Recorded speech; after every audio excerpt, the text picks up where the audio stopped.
Au nom du Père, du Fils et du Saint-Esprit. Amen. Que la paix et l'amour de notre Seigneur Jésus-Christ soient toujours avec nous, mes frères et mes sœurs, dans la foi chrétienne. 35e jour, 35e jour de notre marche, de notre pèlerinage au tabernacle ou au Saint-Sacrement en raison d'une heure par jour. Permettez que je dise un grand merci à toutes ces personnes qui n'ont cessé de me faire parvenir des messages pour s'enquérir de mon état de santé. Merci pour vos prières. Que Dieu vous bénisse au nom de Jésus. Je voudrais encourager toutes ces personnes qui, quasiment au soir de cette marche, de ce pèlerinage, sont perturbées par le diable. Il a réussi à en dissuader beaucoup au début, a fait trébucher à mi-chemin beaucoup. Le peu qui reste, le nombre arrêté par Dieu, l'énerve. Il s'acharne donc en remuant violemment sa queue afin d'essayer d'entraîner dans ce peu choisi par Dieu des pèlerins qui restent un certain nombre à abandonner. Je vous invite à la vigilance, à la prudence. Veillez et priez, ne relâchez rien. Il ne reste plus que quelques jours. Tenez bon. N'oubliez pas, Matthieu chapitre 4. S'il ne parvient pas à nous faire trébucher tous, s'il ne parvient pas à faire trébucher quelques-uns d'entre nous, il nous testera à la sortie de ce pèlerinage. Le Christ l'a vécu, mon maître à penser l'a subi. Nous n'allons pas échapper. Mais, en utilisant la parole de Dieu, comme le Christ l'a fait, nous allons le vaincre à la sortie de ce pèlerinage. Alors, mon frère, ma sœur, je t'invite à la vigilance. Continue d'avancer à pas ferme. Aie ton regard fixé sur lui. N'aie pas peur. Il marche au-devant de nous. Ce test du diable, cette épreuve qu'il est en train de préparer pour toi, n'est qu'un chemin d'élévation spirituelle pour toi. N'aie pas peur. Affronte toutes ces épreuves qu'il mettra au-devant de toi. Le Christ n'a pas reculé.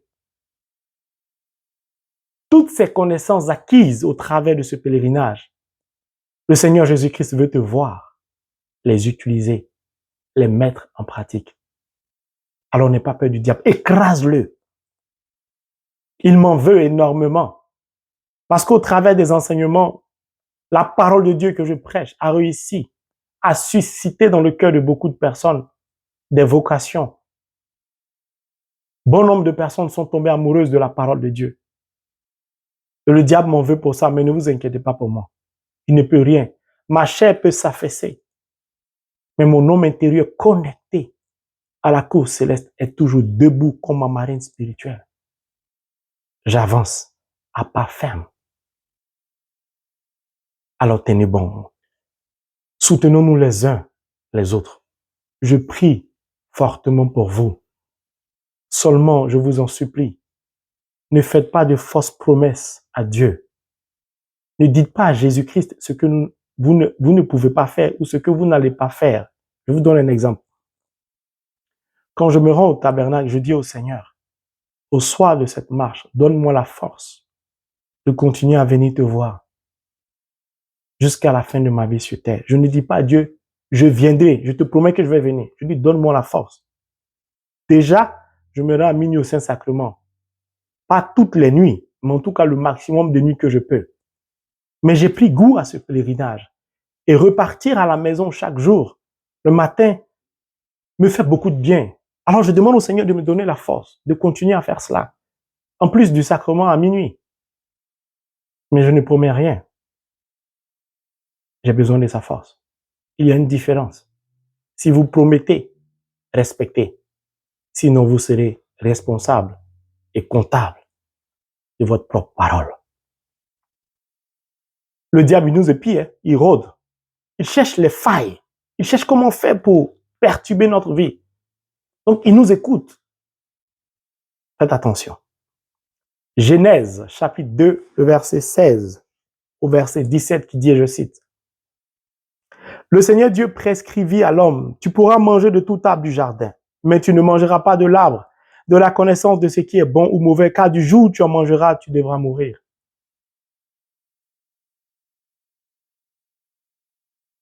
Le Seigneur Jésus dit qu'il est la vie. Il dit, je suis la vie. Mais pour parvenir à la vie, il dit, je suis le chemin. Ce chemin-là, il a personnifié. Quand tu l'empruntes, tu découvres la vérité, la vraie, celle que le monde n'accepte pas.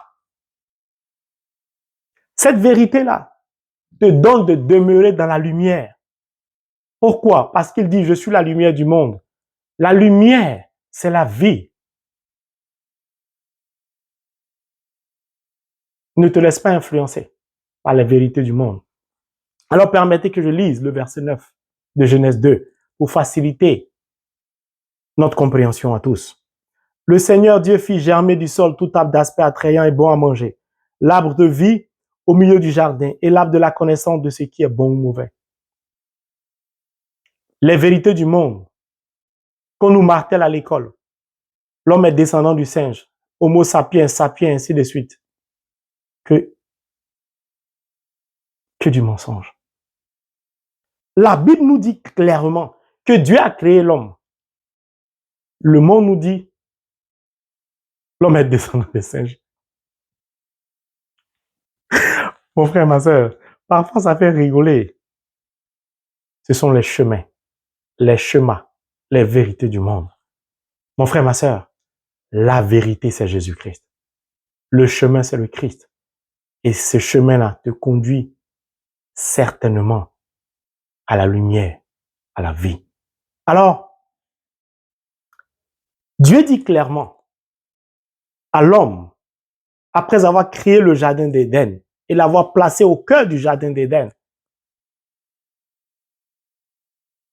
tu pourras manger de tout arbre du jardin. Or, tout arbre du jardin, comme dit le verset 9, le Seigneur Dieu fit germer du sol tout arbre d'aspect attrayant bon à manger. L'arbre de vie au milieu du jardin.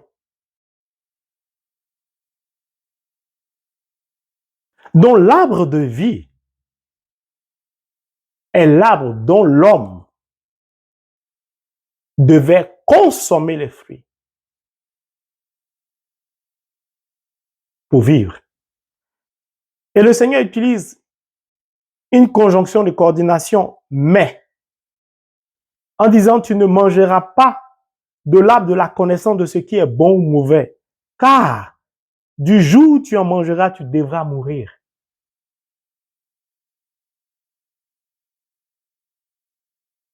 À la création, Dieu a donc donné la vie à l'homme. Quand je parle de l'homme avec grand H, c'est-à-dire l'homme et la femme. Il a placé l'homme au cœur du jardin. L'homme baignait dans un jardin, dans la vie abondante. L'homme était en connexion avec Dieu. Or, qui est Dieu? Au commencement était le Verbe. Le Verbe était tourné vers Dieu, le Verbe était Dieu. L'homme était donc en connexion avec le Verbe, avec la vie.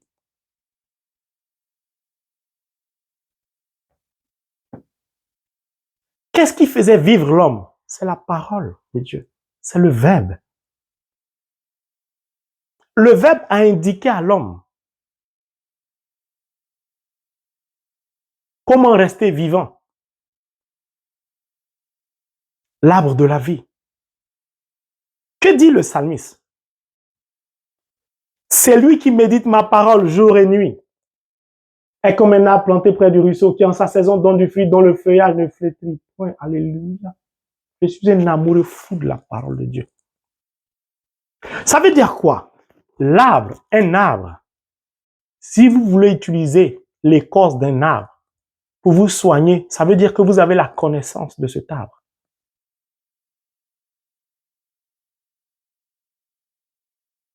Si vous voulez utiliser la sève d'un arbre, ça veut dire que vous avez la connaissance de cet arbre. Donc, vous savez comment l'utiliser. Utiliser l'écorce ou utiliser la sève. L'arbre, par le psalmiste, est représenté ou représente la parole de Dieu. C'est pour cela que je parle d'arbre. et d'écorce. Pourquoi?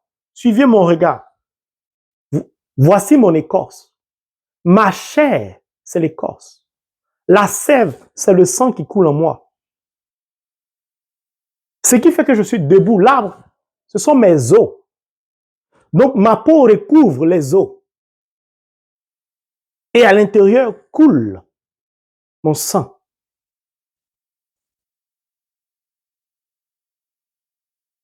Le Verbe s'est fait chair, c'est cela. L'arbre de vie, c'est donc le Christ. Le Verbe s'est fait chair.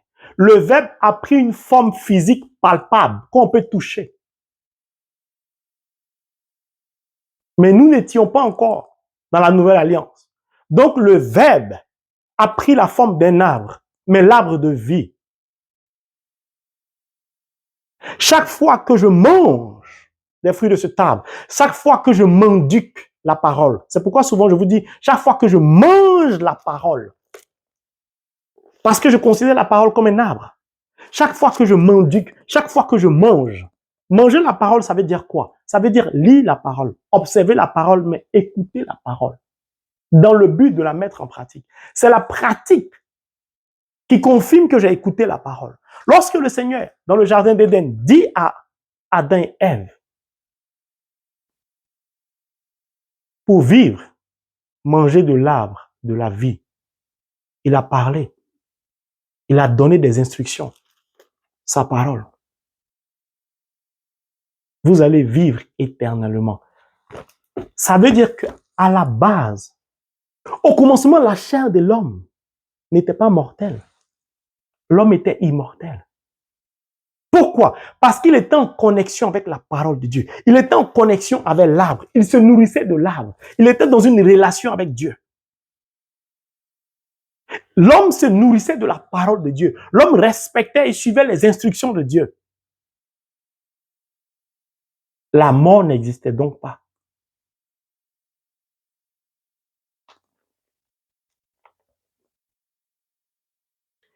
Qu'est-ce qui va introduire la mort dans la vie de l'homme? C'est la désobéissance. C'est notre soif de la curiosité, notre soif de vouloir emprunter toujours d'autres chemins, notre envie, nos désirs charnels que nous n'arrivons pas à maîtriser, qui ont introduit la mort dans notre vie. Mais tu ne mangeras pas de l'arbre de la connaissance de ce qui est bon ou mauvais.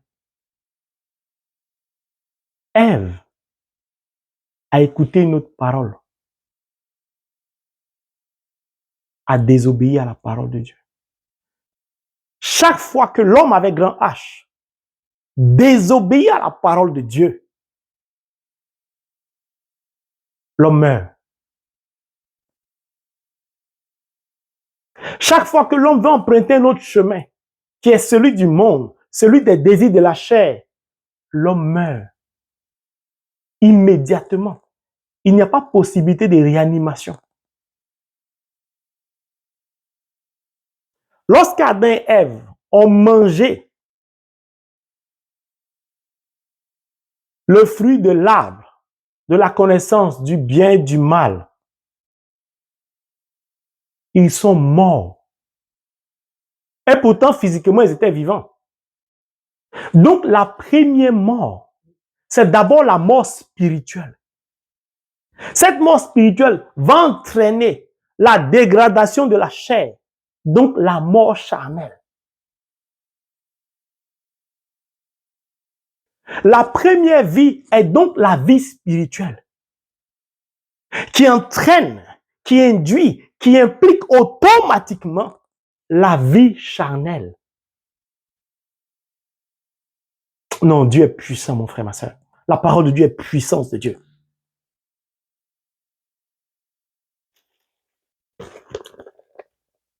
Lorsque Jésus-Christ dit « Je suis le chemin », si tu prends la décision d'ouvrir la parole de Dieu, de t'approcher de l'arbre de la vie, Si tu prends la décision de m'éduquer, de lire, d'écouter la parole, tu vas emprunter le chemin qu'est le Christ. Sur ce chemin, le Christ va te permettre de le découvrir, c'est-à-dire de connaître la vérité, c'est-à-dire la lumière. Or, la lumière, c'est la connaissance, c'est le savoir. Ce savoir-là te donne accès à la vie. Pourquoi? Parce que ce savoir-là, il faut simplement l'écouter et obéir. Il ne faut pas en débattre. Il faut suivre. Il faut se laisser conduire par l'étoile brillante du matin. Mais la tentation, quand on parvient à la connaissance, de vouloir poser un certain nombre de questions pour découvrir dans la connaissance qui nous est donnée gratuitement, pour savoir s'il y a d'autres connaissances en dehors de cette connaissance, nous commençons à emprunter le mauvais chemin. C'était le cas d'Adam et Ève. Elle a salivé. Ils étaient bien vivants dans le jardin d'Éden. Ils étaient tout heureux. Tout allait bien pour eux. Quand ils ont mangé du fruit de l'arbre, de la connaissance du bien et du mal, ils se sont aperçus qu'ils sont nus. Ce qui n'était pas un problème hier pour eux est devenu un problème. Ayant aperçu leur nudité, ils ont décidé de se cacher, donc de s'éloigner de Dieu, de se séparer de la vie. Ils se sont cachés. Ils se sont plongés volontairement dans l'obscurité. Lorsque la parole s'est exprimée, lorsque Dieu a parlé, ils ont dit, nous nous sommes cachés parce que nous sommes nus.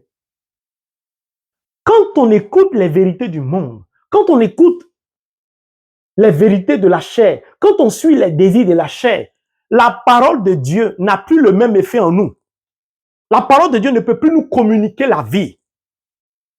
Pourquoi? Parce qu'elle se confronte maintenant à la mort. N'oubliez pas, les portes du séjour des morts, la puissance de la mort ne l'emportera pas. La mort a une puissance.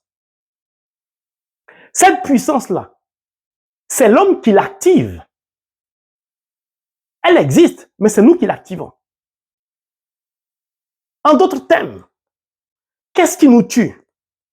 Ce qui nous donne la vie, c'est la parole. Qu'est-ce qui nous tue? L'arbre de la connaissance. Comme le Seigneur dit ici, mais tu ne mangeras pas de l'arbre de la connaissance de ce qui est bon ou mauvais. Vous savez ce que ça signifie? À partir du moment où tu consommes le fruit de l'arbre de la connaissance de ce qui est bon ou mauvais, tu dis à Dieu que tu n'as plus besoin de lui. Pourquoi? Parce que toi-même, tu t'auto-suffis. Tu as ta connaissance à toi, ça te suffit. Ta connaissance va te donner d'emprunter un chemin que toi, tu penses être bon pour toi. À partir de là, tu es mort. Pourquoi? Parce que tu décides de ne plus écouter la parole de Dieu, de ne plus suivre les instructions de Dieu. Tu n'as plus rien à faire avec le Saint-Esprit, il ne te dit plus rien. Pourquoi? La seule personne qui peut t'enseigner, c'est le Saint-Esprit. Si toi, tu dis au Saint-Esprit, tu n'as pas besoin de lui, ça veut dire que tu as ta connaissance à toi. Or, cette connaissance-là, elle a une double face. Le bien et le mal. Or, l'arbre de la vie, c'est que la lumière. L'amour est pur. L'amour ne s'est pas fait de mal. Ce arbre de la vie, c'est lui qui te communique la vie, car c'est la parole de Dieu. L'arbre que Dieu nous défend de manger, c'est l'arbre qui va nous permettre de juger notre prochain, de maudire. C'est ce arbre-là qui va nous faire croire que nous avons les vérités en nous. Notre vérité est différente de la vérité de l'autre. Chacun aura sa connaissance, donc chacun aura sa vérité. C'est ce arbre qui produit aujourd'hui la multiplicité des religions. Chacun y va de sa vérité. Aujourd'hui, ce arbre, c'est Internet. On n'ose plus poser des questions au Saint-Esprit. J'ai un songe, mon premier réflexe, c'est d'aller sur Internet, de taper sur Google. Je veux la réponse tout de suite. Ce arbre que Dieu nous interdit, de la connaissance du bien et du mal, les fruits nous donnent d'être impatients. On veut la réponse tout de suite. Qu'est-ce que ce songe veut dire? Je tape sur Internet. On n'ose plus interroger le Saint-Esprit. Quand on interroge le Saint-Esprit, on n'ose plus être patient pour attendre la réponse du Saint-Esprit. C'est-à-dire, on ne veut plus suivre les instructions de Dieu. On ne veut plus écouter Dieu. Il est trop lent. Quand tu lui poses des questions, il ne répond pas. Il ne répond pas comme je souhaite. Je vais lui parler au tabernacle. Je vais lui parler au Saint-Sacrement. Au travers du rosaire, il n'y a pas de réponse. Les événements sont les mêmes. La situation se dégrade. Moi, je tape sur Internet.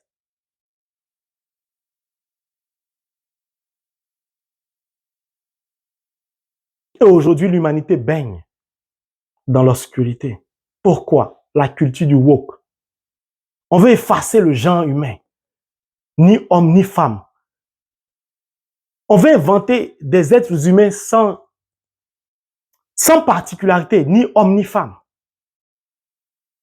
On veut effacer beaucoup de traditions, de cultures. On veut supprimer beaucoup de choses. Pourquoi? Parce qu'on pense qu'on a la connaissance aujourd'hui du bien et du mal. Les valeurs morales sont inversées. Aux enfants à l'école primaire, de 4 ans, 5 ans, on veut apprendre le sexe. Pourquoi? Parce que l'humanité a consommé et continue de consommer l'arbre du bien et du mal, l'arbre de la connaissance. La connaissance, qu'est la parole de Dieu, qu'est le Christ, qu'est le Verbe, ne nous intéresse plus. Le monde ne vit plus en fonction de la parole de Dieu, de l'arbre de vie. Le monde vit en fonction des découvertes, de la fibre optique. Tout va vite. On peut envoyer des satellites sur l'espace, sur Mars. On se croit tout permis. Nous ne vivons plus. Je peux rester chez moi pour commander à manger. Je ne parle plus à mon voisin. Je ne connais plus mon voisin. On fait des raccourcis pour se maintenir au pouvoir. On fait des sacrifices. On peut mentir sur son collègue parce qu'on veut qu'il soit viré. Je veux prendre sa place. Il n'y a plus de vérité. Ce sont les vérités du monde.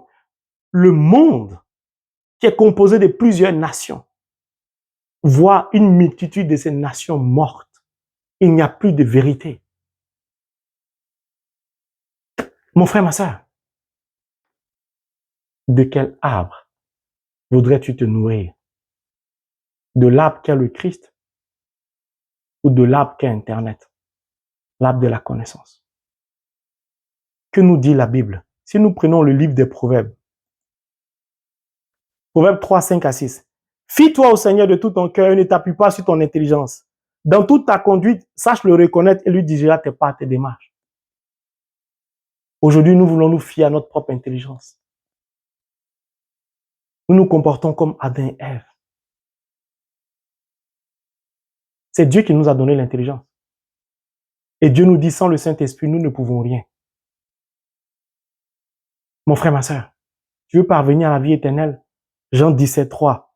Or, la vie éternelle, c'est qu'ils te connaissent, toi, le seul vrai Dieu, et celui que tu as envoyé, Jésus-Christ. Pour connaître Dieu, il faut connaître Jésus. Dans le jardin d'Éden, pour avoir la vie éternelle, il fallait rester en connexion avec Dieu. Adam et Ève n'ont pas voulu. Ils étaient fatigués parce que pour eux, ça devenait de la routine. Parfois, Dieu nous bénit, Dieu nous donne la vie. On a du mal à lui dire merci le matin. Parce que il renouvelle tellement notre souffle de vie que pour nous, bon, c'est la routine. On veut voir mieux. Comme une fois, une personne me disait, oui, mais Dieu fait, mais je veux voir plus. Je veux quelque chose de nouveau qui montre qu'il est avec moi. Regardez comment on raisonne aujourd'hui. La connaissance. On est diplômé. On veut spéculer, on veut utiliser notre intelligence pour parler de la parole de Dieu. On se sert de nos diplômes, de nos rangs sociaux, pour mépriser des serviteurs, pour les jeter en prison, pour banaliser, pour cracher. On pense qu'on a la connaissance, on a le savoir. On veut acheter les serviteurs de Dieu. Comme je lui donne, c'est moi qui soutiens son œuvre. Alors c'est moi qui dois lui dire ce qu'il doit prêcher. On n'a plus de respect pour le sacré.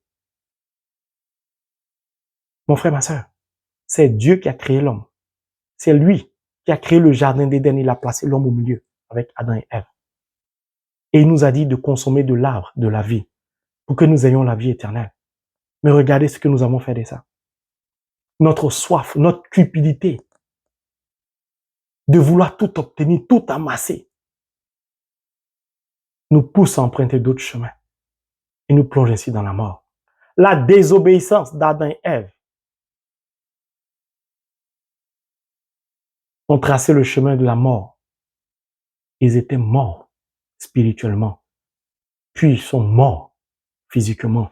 Mais ils avaient la connaissance de cela. Pourquoi? Dieu leur avait dit, si vous mangez de l'arbre, la connaissance du bien et du mal, vous allez mourir. Nous savons tout ce que Dieu nous dit. Jésus nous a tout dit. Mais en dépit de ce qu'il nous a dit, on fait comme si on ne sait pas. Ah, mais Dieu ne m'a pas répondu. Mais on refuse d'ouvrir la parole pour trouver la réponse à notre question. Quand nous traversons des événements difficiles, douloureux, au lieu d'ouvrir la parole, quel arbre de vie, pour trouver la solution, non, on préfère se diriger vers l'arbre de la connaissance du bien et du mal, parce qu'on veut savoir si c'est bien ou si c'est mauvais, si ce qu'il a dit est bien, si ce qu'il a fait, si c'est l'événement qui nous est arrivé, est-ce que ça vient de Dieu ou pas. On veut tout savoir, tout connaître. Cette connaissance nous empêche de parler à l'Esprit Saint. Or, qui renouvelle en nous le souffle? C'est le Saint-Esprit. Qui nous régénère? C'est le Saint-Esprit. Alors, mon frère, ma soeur, que Dieu nous donne rempli de son Esprit Saint, de pouvoir marcher conformément à la parole de Dieu, afin que nous puissions demeurer dans la vie éternelle, au nom de Jésus. Amen.